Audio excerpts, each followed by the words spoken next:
আমি 15 বছর পরে আজকে বিশ্ববিদ্যালয় এবং শহীদ মিনারে আসলাম। এই 15 বছর তো ঢুকতে দেয়নি। আপনারা কেন দেয়নি আপনারা খুব ভালো করে জানেন। ঈশ্বরের কাজই তো ছিল মানুষকে ঢুকতে না দেওয়া, ওরা থাকবে। আজকে জনগণের যে আমরা আসছিলাম মেনলি বন্যাত্মতে সাহায্যের জন্য এবং সহযোগিতার জন্য।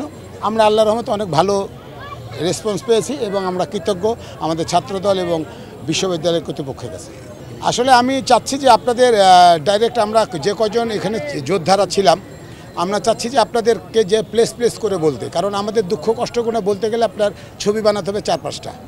আমি কি পরিস্থিতি ছিলাম, এই মুন্না কিছে ছিল, এই মৌসুমি কোথায় ছিল, রোজেন কোথায় ছিল, পরাণ কোথায় ছিল, শিবাসানুর বাড়িতে 3-4 বার আক্রমণ করছে খালি ধরার জন্য।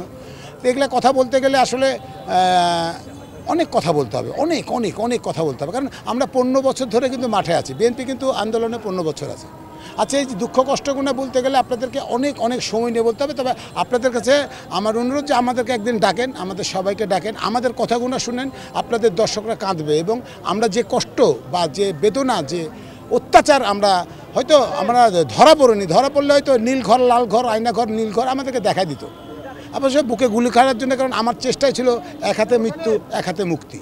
এক হাতে মৃত্যু নিয়েছি আর এক হাতে মুক্তি নিয়েছি। আমরা এইভাবে কাজ করেছি এবং আমাদের অ্যাক্টিং চেয়ারম্যান সবসময়ের জন্য আমাদেরকে, তারেক রহমান আমাদেরকে সবসময় সাহস দিত এবং বলতো সাবধানে থাকেন। আমাদেরকে টেলিফোন করে ভয়ও পেয়েছে যে আমরা ধরা পড়লাম নাকি, মৌসুমি ধরা পড়লো নাকি, ইথুনবাবু ধরা পড়লো নাকি। তো এই যে আমাদেরকে টেক কেয়ার করার জন্য অভিভাবক ছিলেন, আমরা মায়ের আশীর্বাদে, আল্লাহর দোয়াতে, আপনাদের জনগণের জন্য আজকে বেঁচে আছি। আজকে 15 বছর পরে খুবই সুন্দর একটা প্রোগ্রাম আপনাদের মাধ্যম দিয়ে করতে পারলাম। আমি সবার কাছে কৃতজ্ঞ।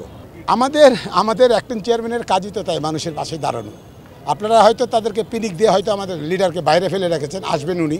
আমরা কোনো রকম কোনো ঝামেলা চাই না। আমরা মানুষের পাশে থাকতে চাই, মানুষের দুর্যোগ মোকাবেলা করতে চাই। এই যে আজকে বন্যা না, যে কোনো সমস্যার জন্য আমরা বিএনপি সদা প্রস্তুত মানুষের পাশে থাকার জন্য। এটা আমাদের অ্যাক্টিং চেয়ারম্যান তারেক রহমানের আদর্শ।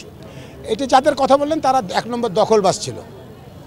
এটা এক কথাতে সেরে দিলাম, যারা দখলবাজের কাজ তো দখলবাজি করা। আজকে আমরা এখানে প্রোগ্রাম করছি, আমরা কিন্তু পারমিশন নিছি, আমাদেরকে কারেন্ট দিছে, আমাদেরকে এইটাই তো হেল্প, এটাই তো বাংলাদেশ। দেখেন, আমি আপনাকে কথা বলি, আমি 17 বছর ধরে বাংলাদেশ টেলিভিশনে ঢুকতে পারিনি। আমি উচ্চ পর্যায়ের গীতিকার, সুরকার, সঙ্গীত পরিচালক।